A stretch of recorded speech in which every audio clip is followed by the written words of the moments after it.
Hello, this is the Bishop Hunt. Stop. Hello, this is Bishop Garland Hunt, and this is the Power of Hope devotional. Hey, welcome back. Glad you're with me. I always ask you to share, comment, do something. Give me a little something today, okay? Hit the like button. Come on, share it. Do something for me today. Give a comment like Bishop Hunt, I enjoy what you're doing. And I'll try my very best to comment back from me.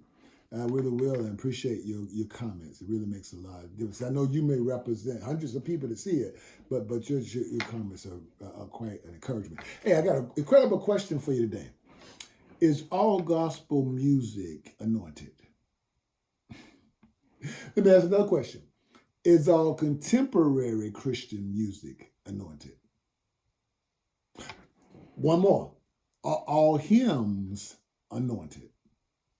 Now, Bishop, where are you going with this? Sometimes these questions that you ask on your devotionals, man, I don't know where you're going with this, but I wanted to ask those questions because it's very, very key.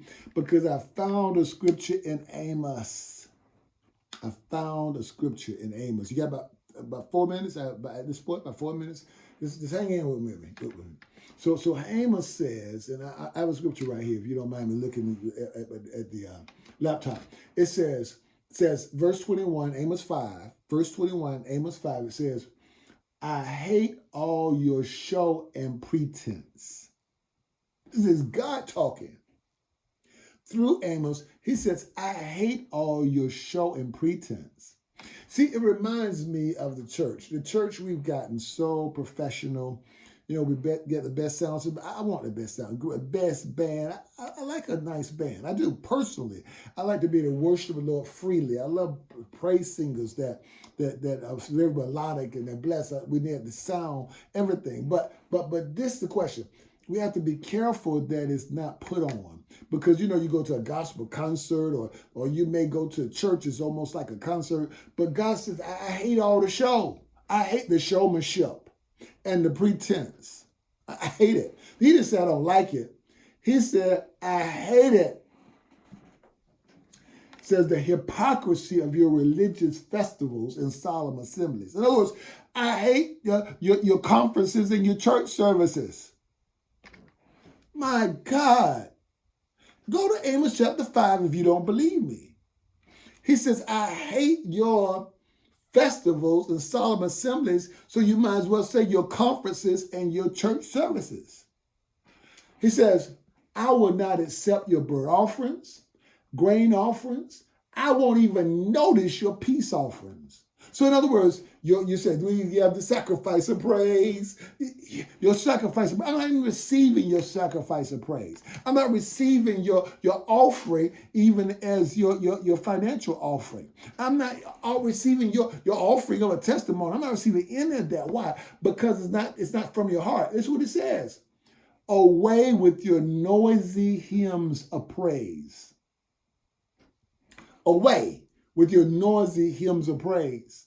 In other words, so it could be hymns. It could either say your loud gospel music, or it could say away with your contemporary gospel music. I don't care whether it's it's Australian music or Bethel music, or you go right down the line.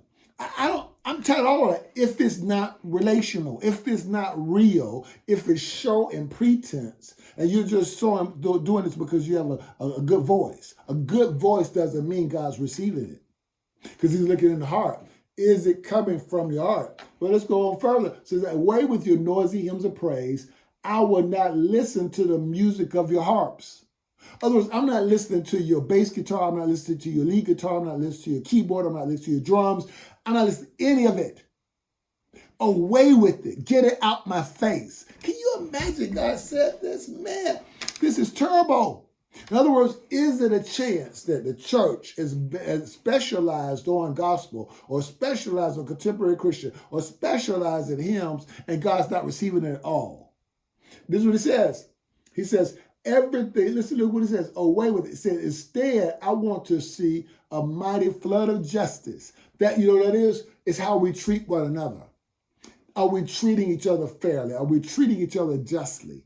So instead, I want to see a mighty flood of justice, and I want to see an endless river of righteous living. I want to see you living right. So the sounds of a keyboard or the sounds of a drum, that's not persuading me. He said, but I want you to treat each other right, and I want you to live righteously. It's the Bible. If you have problems with it, see the Holy Scriptures. This is Bishop Garland Hunt, the Power of Hope Devotional. I'll talk to you next time.